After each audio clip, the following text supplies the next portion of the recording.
Chaque jour, dans le monde entier, des millions de personnes sont victimes d'un phénomène silencieux, dévastateur et humiliant. Aujourd'hui, on ouvre le dossier, on remonte la piste et on trouve le suspect. Du moins, si on s'en souvient. Vous connaissez tous le scénario, on est dimanche midi, la famille est réunie et quelqu'un pose une question.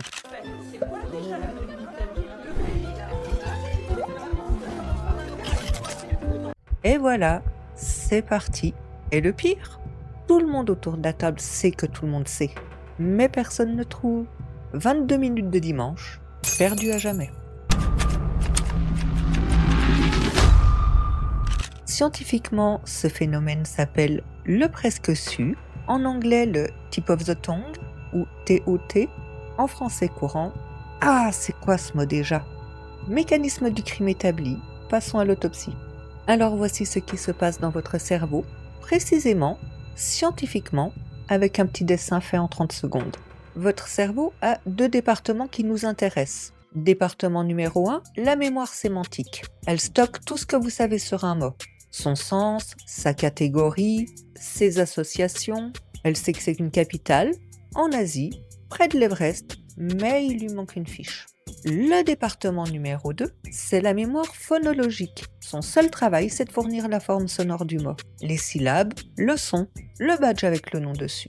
Ces deux départements sont censés communiquer et se synchroniser en quelques millisecondes. Et la plupart du temps, ça marche. Mais parfois, le département badge est débordé, en réunion, en télétravail depuis 2 ans, ayant perdu leur code d'accès. Et les RH, ils ont la fiche, ils savent qui, quoi, mais pas de badge. Personne ne sait où il est. Résultat, le mot existe dans votre tête, vous avez le sens, l'image, le souvenir, mais la forme sonore est bloquée quelque part entre les deux départements. Autopsie terminée, passons au suspect.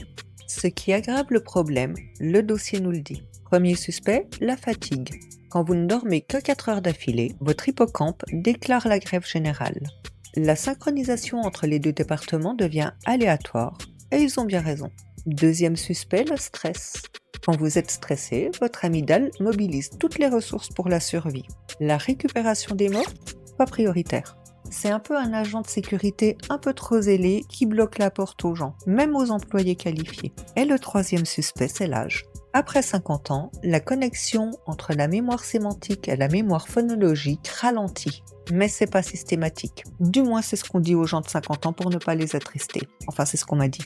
Bref, on a un quatrième suspect, c'est le bilinguisme. 2 dictionnaires phonologiques en parallèle. 2 départements badge qui s'envoient quelquefois le badge dans la mauvaise langue. Fascinant neurologiquement, catastrophique en société. Passons aux solutions. La science a des solutions, je les présente sans les juger. Solution numéro 1, laissez tomber. L'effort conscient augmente le stress, ce qui renforce le blocage. En lâchant l'affaire, vous permettez la synchronisation en arrière-plan, comme une mise à jour Windows, silencieuse, incontrôlable et qui arrive toujours au pire moment. Solution numéro 2, bougez. Marcher active des réseaux neuronaux différents, de nouveaux chemins d'accès vers la mémoire phonologique peuvent s'ouvrir. Eh ouais. Alors si vous voyez quelqu'un tourner en rond en marmonnant, ne l'hospitalisez pas. Il fait de la recherche cognitive appliquée. Et la solution numéro 3, décrire le mot. Activez la mémoire sémantique volontairement. Elle sait le faire. Et parfois ça débloque le département badge par là même. C'est jaune, c'est acide, on met ça dans le thé, un citron. Vous venez de jouer à déchiffrer des lettres avec votre propre mémoire. Bienvenue dans la vie d'adulte. Solution numéro 4, riez. Le stress aggrave le blocage, se détendre aide à débloquer.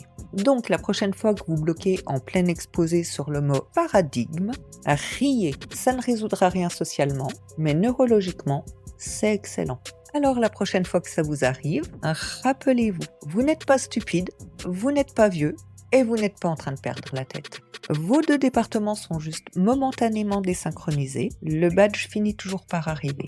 Katmandou, la capitale du Népal, c'est Katmandou. Depuis le début de la vidéo, c'était là. Le badge vient d'arriver. Affaire classée. Merci d'avoir regardé Curieux de tout, l'œil curieux d'aujourd'hui, la chaîne qui aime comprendre le monde derrière le monde. Partagez cette vidéo massivement. Si tu partages à 3 personnes de ton entourage, qui partageront à 3 personnes de leur entourage, on vaincra ce fléau. Je vous fais des bisous.